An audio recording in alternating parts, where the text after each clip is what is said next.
Good morning students. आज हम chapter 3 start करेंगे। चैप्टर 3 है दो चर वाले रैखिक समीकरण युग्म। दो चर वाले जिसमें दो चर हों, जैसे कि दो चर वाले रैखिक समीकरण का मानक रूप जो स्टैंडर्ड फॉर्म होती है वो a x plus b y plus c equals to 0। यहाँ एक्स और वाई क्या है चर, ए बी सी क्या है गुणांक। तो देखिए प्रश्नावली 3.1 करेंगे आज हम।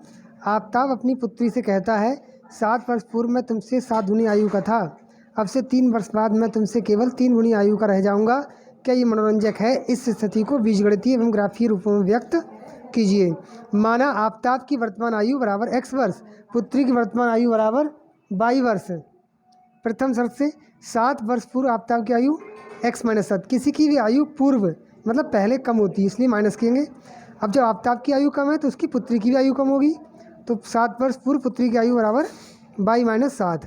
प्रश्नानुसार अब दोनों की आयु को हम बराबर रखेंगे।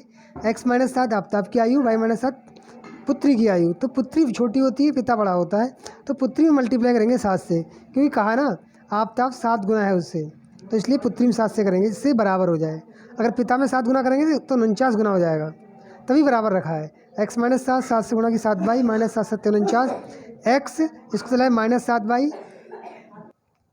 तो x माइनस 7 बाई बराबर minus 49 plus 47, x minus 7 by minus 49 से 7 गए तो माइनस का 42 बचेगा। ये समीकरण 1 हो गई। दूसरी शर्त से 3 वर्ष बाद आफ्ताब की आयु कितनी होगी? x plus 3। 3 वर्ष बाद आफ्ताब की पुत्री की आयु y प्लस 3। प्रश्नानुसार दोनों को बराबर रखेंगे।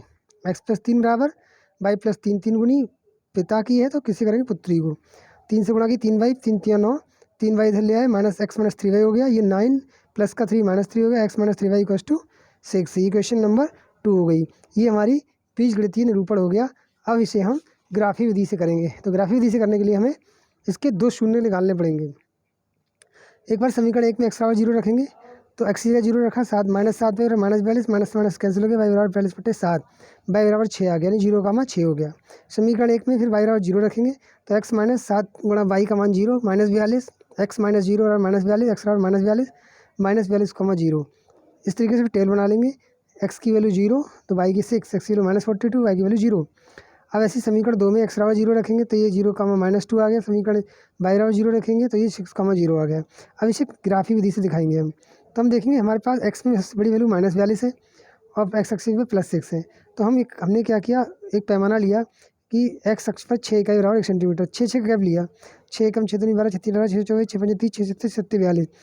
आप ग्राफ पे बनाएंगे, मेरे पास मैंने कॉपी बनाया है और आप ग्राफ पे इसको बनाएंगे। अगर ग्राफ नहीं है तो फिर 1 सेंटीमीटर का आप गैप ले लेंगे, और ग्राफ हो पॉसिबल तो ग्राफ पे ही आप बनाएं। अब इसके बाद देखिए ये हमारा है 0,6, तो 0,6 कहाँ पर होगा? यहाँ पर होगा। फिर माइनस 42,0 कहाँ पे होगा? माइनस 42,0 यहाँ पे होगा। फिर 0,-2 कहाँ पे होगा? 0,-2 यहाँ पर होगा। 6,0 कहाँ होगा? 6,0 यहाँ होगा। इस लाइन को मिला दिया, इस लाइन को मिला दिया, इस तरीके से ग्राफ बन गया। सेकंड क्वेश्चन देखिए, क्रिकेट टीम के एक कोच में 3900 बल्ले 3 बल्ले तथा 39 रुपये में 3 बल्ले 6 गेंदें खरीदी। बाद में उसने एक और बल्ला तथा उसी प्रकार की 3 गेंदें 1300 रुपये में खरीदी। इस स्थिति को बीजगणितीय तथा ज्यामितीय रूपों में व्यक्त कीजिए। माना एक बल्ले का मूल्य कितना x रुपये, एक गेंद का मूल्य कितना y रुपये। प्रथम शर्त से कितने बल्ले हैं? 3 बल्ले 6 गेंदें, 3x 6 y बराबर 3900। दूसरी शर्त से उसी एक और बल्ला था उसी प्रकार 3 गेंदें, यानी x प्लस 3 बराबर 1300। अब समीकरण 1 में एक बार x का मान 0 रखेंगे, ये 0 रखा, इससे y का मान निकल के ये आ गया। फिर समीकरण 1 में y बराबर 0 रखेंगे तो ये भी 0 है, इससे x का मान निकल गया, तो ये 1300, 0 आ गया, ये 0, 650 आ गया। ऐसी समीकरण 2 में y बराबर 0 रखेंगे तो y बराबर 0 रखने से x का मान 1300 आ गया, 1300, 0 आ गया। y बराबर 100 रखा समीकरण 1 में तो ये 1000 आ गया। तो पहले x का मान रखते हैं इसलिए 1000 पहले आया और 100 बाद में आया। इस तरीके से टेबल बना लेंगे। ये टेबल हो गई हमारी 0,650, 1300, 0, 0, 1000। इसका हम ग्राफ बनाएंगे। अब देखिए ग्राफ बनाने के लिए हम क्या करेंगे, x अक्ष पर हम 100 इकाई बराबर 1 सेंटीमीटर लेते हैं, y अक्ष पर 100 इकाई बराबर 1 सेंटीमीटर, दोनों पे 100 का गैप ले लेंगे हम, क्योंकि हमारे नंबर बड़े हैं इसलिए 100, 200, 300, 400, 500, 600, 700, कहाँ 1300 तक। इधर 100 से लेके 700 तक। इधर एक्स वाई माइनस में है इसलिए माइनस हम कोई वैल्यू नहीं लेंगे।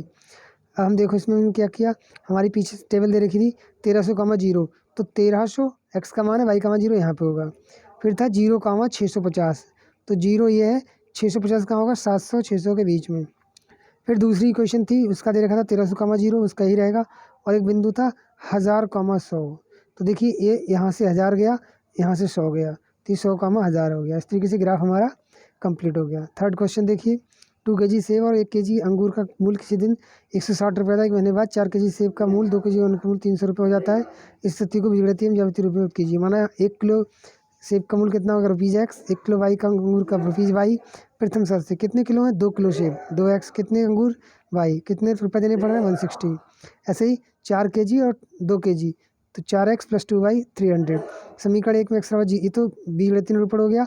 अब ग्राफीय निरूपण करने के लिए इसको 2 मान निकालेंगे। x का 0 रखेंगे, 0 हो गया, y बराबर 60 आ गया, 0, 160। समीकरण 2 में भी x बराबर 0 रखेंगे, तो 4 × 0 हो गया, 2y बराबर इतना, y बराबर 300/200 नहीं, y बराबर 150, 0, 150।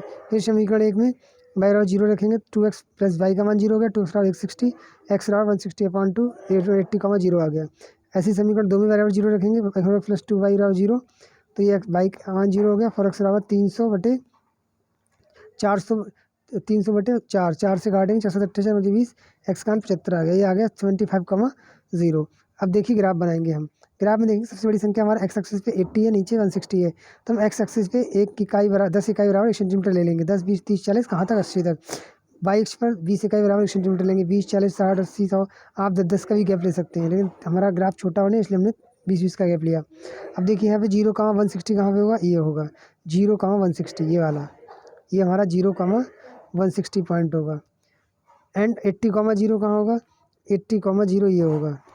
फिर दूसरी लाइन का देखें, 0, 150, 0, 150, 140, 160 के बीच में होगा। फिर कितना, 75, 0, तो ये 70 और 80 के 75, 0। इस तरीके से हमारा ग्राफ कंप्लीट हो जाता है। Exercise complete. धन्यवाद।